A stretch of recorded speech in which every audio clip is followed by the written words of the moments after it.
boys are back in town, joined by my boy J-Dog. I'm Waylon. Welcome to the Tuesday, November 27th episode of Talking Trash. J-Dog, let's jump into it, man. Let's hit on last week's NFL action. Let's focus mostly on our teams. What about your Cowboys with the big win against the Redskins? Look good, feel good. What you got for me? Finally started throwing the ball to Cooper a little bit. Was very pleased with that. Dak don't throw no 20-yard pass, but I guess his little dink and dunk worked because Cooper got some blazing speed, and he ended up with 180 and 2 touchdowns. Pleased with the defense, so yeah, a good win for us. We take over first because we 3-1 in the division. Yeah, I think it's a solid win for y'all. I just want to throw a quick little something in there. I've seen a lot of people on talk shows and stuff want to start comparing triplets. I don't even think y'all have triplets right now. Joke. So I think that discussion should end right there. On to my Saints. Big win, about what I expected. Defense steadily looking better and better. Offense, you count on it every week. Of course, we got the big showdown here this week between our teams. We'll get to that here in a little. All right, J-Dog, let's hit the people with our players and duds of the week this week. I'll start us off with my player of the week, Mr. Deshaun Watson from the Houston Texans.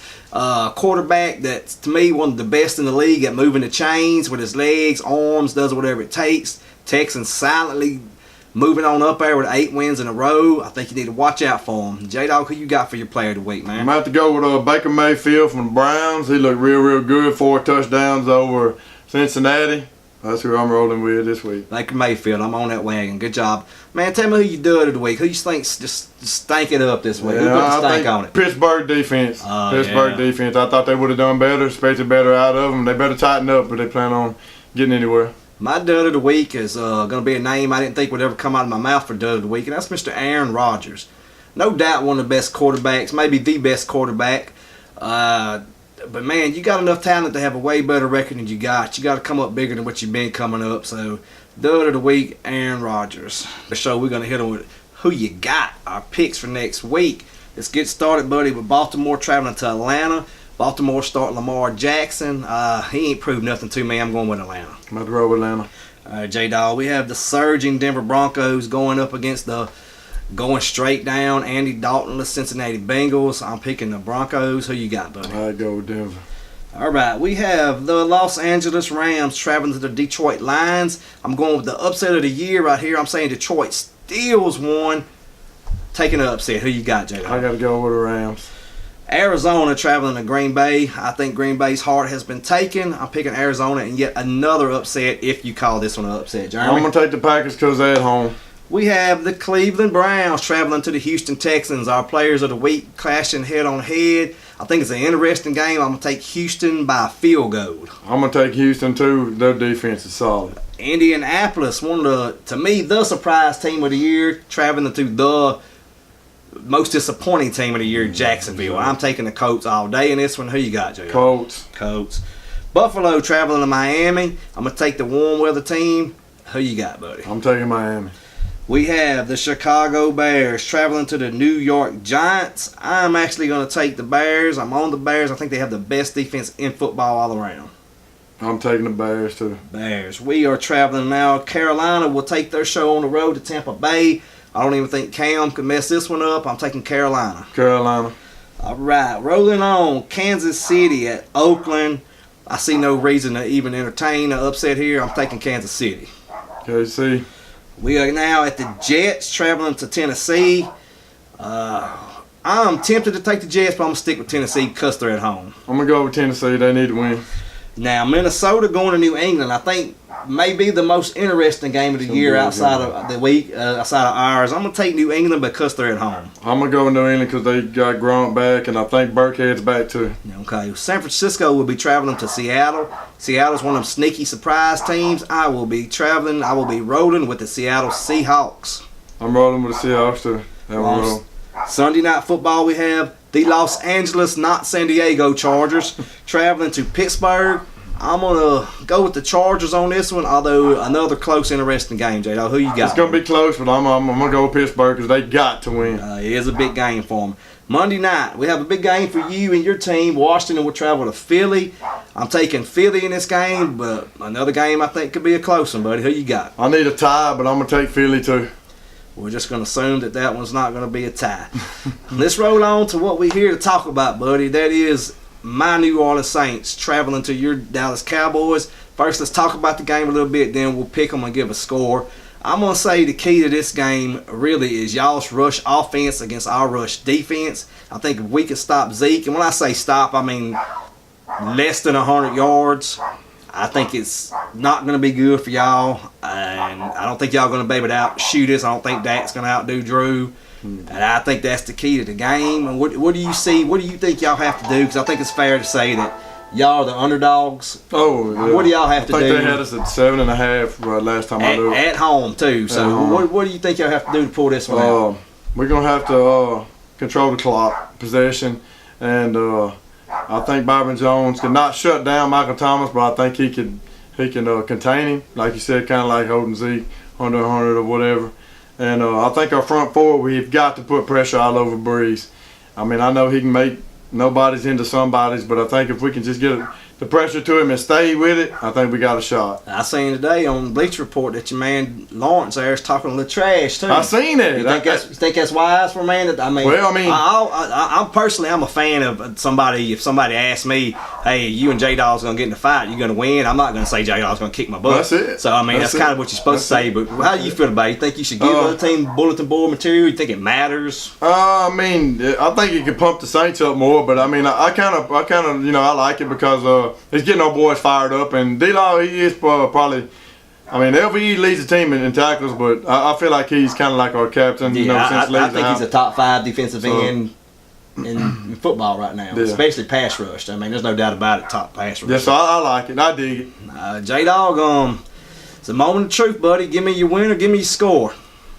I'm going to say 27-24 Dallas. And I'm going to say 31-21 Saints. I think it should be a good game, competitive game. And it wouldn't be a Saints-Cowboys game without a little small wager between two friends. So what do you say, buddy? Next week, the loser has to wear the other person's gear. I'll deck you out in Saints gear if we win. You can deck me out in I can sit over and sweat the whole show in Cowboys gear. I'm game. All right. It's a bet. Y'all heard it here first. It's a bet. Well, that's our NFL for this week. Thank you. God bless. Don't forget to subscribe, share. Anything you can do to help more people get eyes on this, we will highly appreciate it. Like I said, God bless and thank you. All right, hello folks. This is my portion of the show here, talking about around the parish stuff.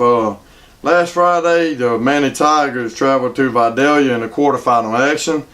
Horrible field conditions. I got a couple pictures from buddies sent me. Couldn't even hardly see the field, but I didn't stop Manny. Manny rolled 35-0. Semifinals will be Friday, November the 30th. Manny takes on number 5 Welsh. And Manny, that's kind of a revenge game for Manny because I think the last time that Manny played him was at Welsh and they upset him. But I got news for them. They coming to the jungle and they in for some trouble. But according to the weatherman, he's trying to rain on everybody's parade and say it's going to hail and pour down and everything else. So if you're going to come out, which hope everybody does, because I don't think it's no basketball game scheduled. I'm going to try to be there. Good Lord willing. Have your slicker suits and your umbrellas ready. That game will take place at 7. But I'd be there early. I'm going to try to get there at 6. Winner goes to the Dome. So good luck, Manny. Like I said, come early, bring your rain gear. Shout out to Leesville. They also... in a game, they play Easton Warren, and if they win, they go to the Dome too. That's all I got for football on Manny. I got on the high school basketball. Everybody was off during the break, but I went tonight and watched Lady Hawks and Hawks take on the Anacoco Indians in Zawali. Our girls, they were supposed to get blowed out. The Anacoco's girls were supposed to be OP. Got news for them. They only won by 9. Good job by our girls. They could have capitalized on several turnovers that they had. Probably could have made it a closer game or even won, but they're getting better. When I left for the boys game to come and bring y'all the show, of course, we can't leave y'all out. Our boys was up by 25 starting the 4th, so I'm pretty sure they won and they rolled on. Tonight it was a good game between Ebarb, Atten, and Greet. I knew it would be. They've been battling back and forth each time they play. And The Greets boys won 81-74, and E-Barbers girls won by about 20 is what I was told. That's all I got for us high school. On my Bugs, Thanksgiving Eve, they traveled to Lone Star Brahmas and beat them 2-1 in a shootout. That win snapped a 7-game losing streak over there because it was just tough to win over there. So it was a good win. Our goalie, Leo Short, had 24 out of 25 saves. Friday, November 23rd, and Saturday, November 24th, we traveled to Topeka to play the Pilots. Friday's game, Bugs won 3-1. Goalie Short was excellent again, at 32 out of 33 saves. But heading in that Saturday tilt, we had earned points in our last 5 games, which was good, but we would lose 4-3 to Topeka in that Saturday finale. But we was 1 for 6 on the power play, and pretty sure Coach wasn't too happy about that. I read a couple of things that said that he said that the boys were trying to be too perfect on the passes. Everybody knows you play hockey. I mean, nobody cares about a pretty goal. Throw it towards the net and poke it in. Nobody cares. They always want to put points on the board. Hopefully he'll get that straight with them. They actually come back to the pond in Shreveport Friday, November 30th, and Saturday, December the 1st, which is this weekend. Friday, I will be at the Manny game, so I won't be able to see it. Saturday, I'm going to try. I'm going to try my best because it's been a while, and I need to get back to see my Mudbugs family up there. We played the Amarillo Bulls, and they are in first place in our South Division. So this is either going to be, a make-or-break game for us, give us some, confidence, going in the second half, and maybe inch a little closer in the standings. That's all I got. I appreciate it, and God bless. I'm out. All right, ladies and gentlemen, this is the part of the show where we hit you with our top 5. It's going to be different subjects, different times. Today's subject is our top 5 sports movies ever. That's our favorite movies. J-Dog, why don't you hit me with your list, buddy? 5-1. What's your favorite sports movies? My number 5, Longest Yard. Adam Sandler version? Adam Sandler. 4, Hoop Dreams. 3, Rocky. All the Rockies, not just one of them. I mean, as a collective, Rocky. Yeah. That's it. 2, White Men Can't Jump. That's an excellent pick, man. Excellent pick. Sidney Dean and Billy Holt, can't go wrong with them.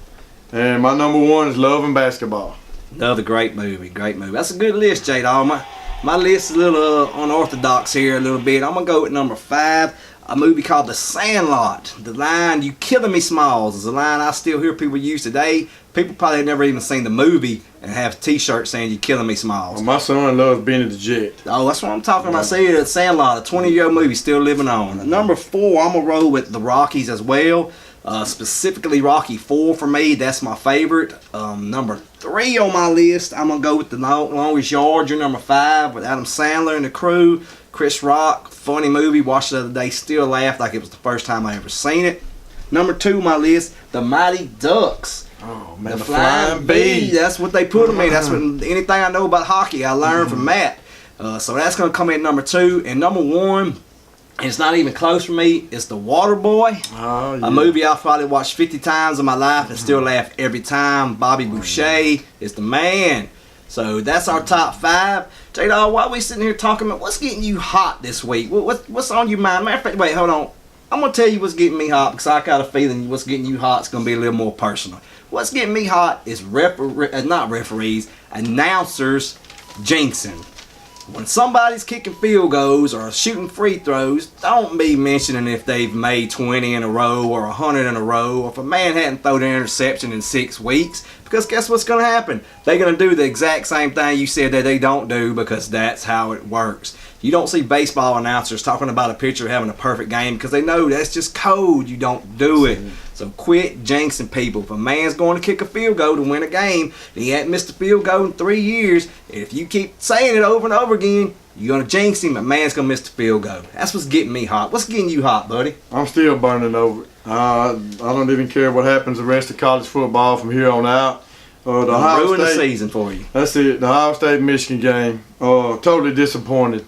We went in the half and we was actually in the game. Didn't make no adjustments whatsoever. It seemed like whenever you keep running the ball and you're getting stopped that you would change it up. But it never got changed up. We continued to try to run the ball. and we got smacked. Our defense went in as #1 defense in the league starting this game. Totally disappointed with our defensive coordinator. Our boys was out there looking like they was retarded. Like I said, I'm done with college football. I don't care what bowl we go to. All the rest of y'all, good luck to y'all. I don't care. My college football season is done. Jay, let me ask you a question on you getting hot. Would it be fair to say that the most important job for a Michigan head coach would be to beat Ohio State? That is the most important job. When you sign up to be a Michigan coach, your job is to go in saying you will beat Ohio State. And just for the people to have a little information, what's Mr. Harbaugh's record against Ohio State? Oh, Lord. He got a big fat goose egg. Big fat goose egg. A big fat goose egg. And I'm going to go on record right now. I'm going to go ahead and tell y'all. I was a Harbaugh guy when he came, but he got one more season. He can't get it done. It's time to change something. Get him out of there. I mean, I'm tired of it. But ladies and gentlemen, that's our top 5 and what's getting us hot this week. Like I said, share, like, subscribe. Many eyes as we can get, as many eyes as we want. God bless. Thank you.